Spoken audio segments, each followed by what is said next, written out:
А Кудайда ооз жок да. А мен сүйлөп берип атпаймынбы сөзүн? Караңыз мына. Ооз эмнеге жаралыптыр? Улуулукту сүйлөө үчүн жаралыптыр. Көз эмнеге жаралыптыр?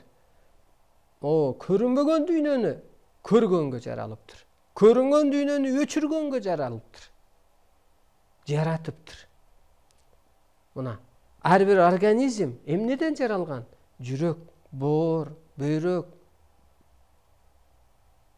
баш, жана башка. Керек болсо клетка, керек болсо сөөктө энергиядан жаралган. Энергия болгон үчүн ал өсүп чоңоюп атпайбы?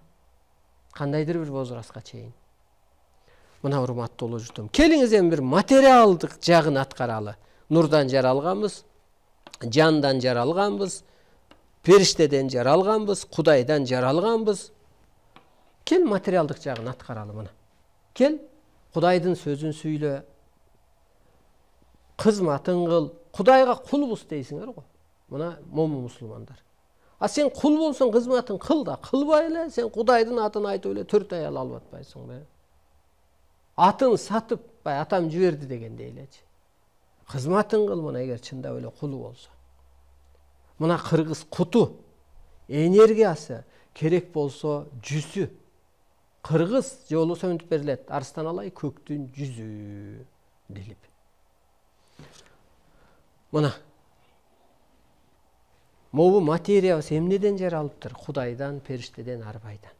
Ошонун кызматын аткарышыбыз керек. Ошол Кыргызда болот мына. Кыргыздын соту болгон эмес. Уяткаруу менен эле бата тартуу болгон делип атпайбы? Мына Кудай ордун эле адам тескеп коюп атат. Бул кылганың туура эмес. Тегиңде мындай жок эле, атаң мындай эле, апаң мындай эле, таяк эжеңиң мындай эле, журтуң мындай эле.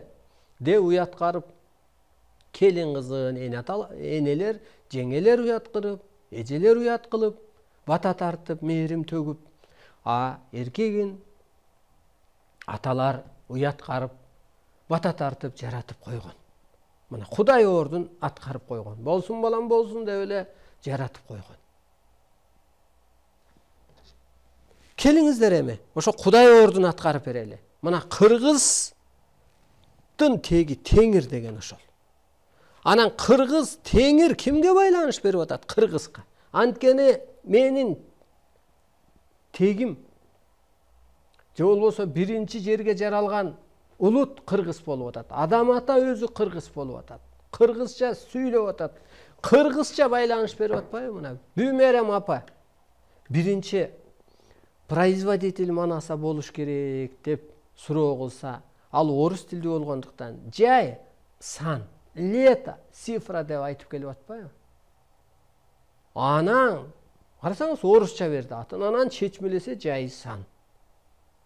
Анан байланыш берилгенде сан менен берилип, сан менен бирдемени белгилеп келет астыр көптүр, анан тамга айланып атпайбы, көрдүңүзбү? Сан дагы ошончо чечилет деген.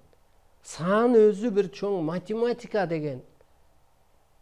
Жанагы 7 деген ушу жетилген дүйнө, 9 деген бул толук дүйнө, 10 деген бул умат дегендин баары ошол бекеринен эмес. Ар бир сан өзүнчө чечилет. Ошентип жай, кыш эмес, жай, мээримдүү. Мына ошол сыяктуу кыргыз тилинде берди. Ошентип мына Кыргыздын теги Теңир. Кел, Теңирибиздин бир кызматын аткаралы. Ааламга өзүбүз калыптаналы, ааламдык түшүнүккө, улуулукка, анан улуттарды кайра куткаралы. Бүгүн кыямат күлдү, келди улуттаргачы. Ошондон келиңиздер куткаралы. Аны үчүн